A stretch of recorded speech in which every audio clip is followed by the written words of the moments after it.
Okay, so you keep hitting a wall with your printed tees and can't figure out what you're doing wrong. Going crazy trying to figure out what detail, big or small, you can change that will make a world of difference? Is this costing you money that you are tired of losing? Brett Bowden, owner of screen print shop Printed Threads, has been in the business long enough to have learned all the best printing practices that took him from amateur level to now one of the most sought out printers in the country. He also gives presentations and demonstrations to thousands of printers a year. So yeah, this guy knows what he's talking about.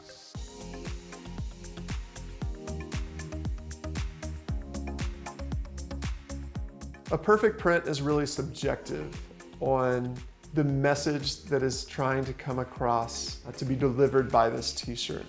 When you go into a retail store, you can look and see which shirt in there catches your eye and which one makes you the most excited. You want to actually hold it up to your face. That's the perfect print.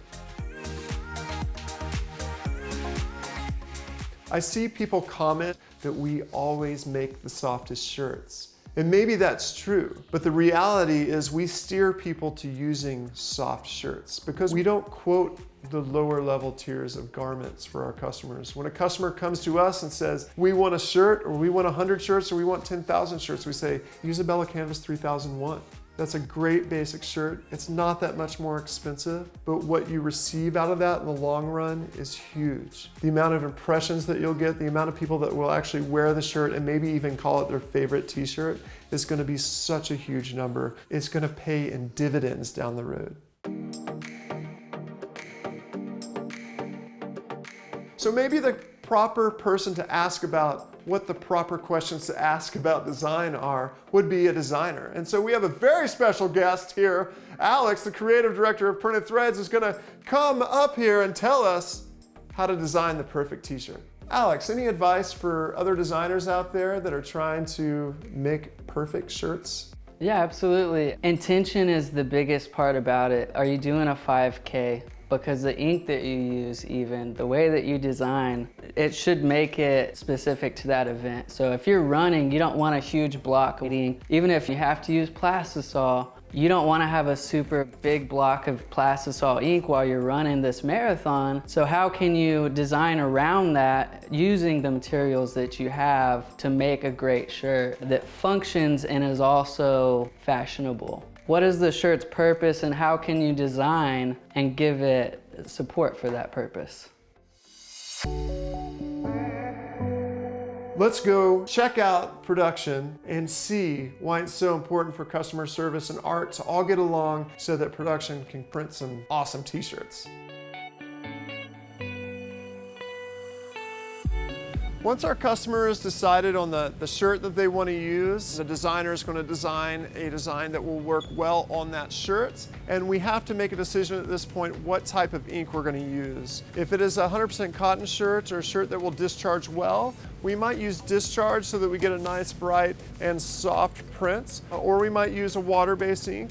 If we're trying to hit colors very specifically, like say we're printing for a big brand and they need to hit a specific Pantone, we might have to revert to plastisol at that point to make sure that we're dead on color every time. For this design that we're about to print, we're gonna use discharge. We're gonna use a BELLA+CANVAS 3001 shirt, which is 100% cotton.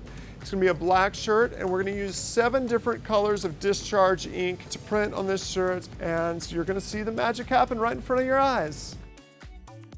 Once we've decided on the type of ink we're going to use and the design details, we're going to start looking at mesh counts that we want to use for that job. A higher mesh count will hold water-based or discharge ink in better because of the suspension of the density of the mesh. In a job like discharge, we want to make sure that we are getting good saturation of ink into the garment. So on this job, we're going to use either 156 mesh or 200 mesh.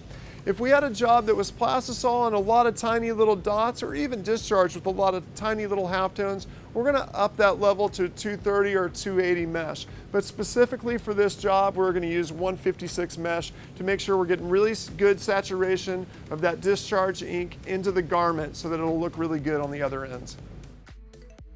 With any job that we're printing, we're gonna make sure that we're printing with just this sharp squeegee edge right here.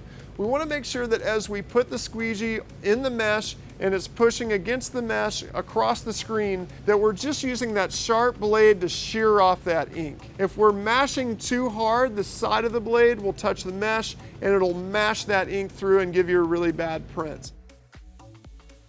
In the case of discharge, we're actually going to use a good amount of pressure to make sure we really drive that ink into the shirt so it saturates the garment well. But we're still going to make sure that the squeegee is not bending, because if we get a bend to that squeegee, we're going to not be shearing the ink, we're going to be mashing the ink.